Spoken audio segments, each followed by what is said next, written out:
Амжилт бүхний цаана амжилттай харилцаа байдаг. Сургалтын хамгийн эхний өдөр манай багш бидний нэг түүхийг ярьж өгсөн. За тэр юу байсан бэ гэхээр маш олон жилийн өмнө яг энэ сургалтнаас Америкийн нэгэн алдартай хөрөнгө оруулагч эхнэрээ за мөн түүнийг хэрхэн найрах аргыг сурсан гэж бидэнд ярьжсэн. Тэгээ яг энийг эхлээс сонсчод тийм үнэхээр байх боломжтой гэж юу гэж гайхажсэн хэдий ч сургалтын төгсгөл яг энэ сертификатаа гардаж авахдаа за энэ байтугай маш олон чадваруудыг эзэмшсэн байсныг өөрөө мэдээд өөрийгөө үнэхээр их гайхсан.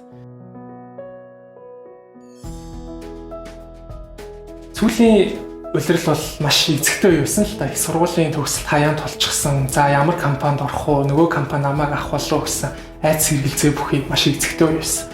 Тэгтэл манай найз найзаа ийм сургалт байдгаа мó ийм тэтгэлэг олгож байгаа юм байна гэдгийг сонсоод бүртгүүлээд тэнцсэн байгаа.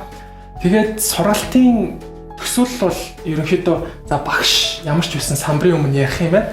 За бид нар тэмдэглэл дуусгах юм байна гэж бодсон боловч бодит байдал төр бүр маш эсрэгээр байсан.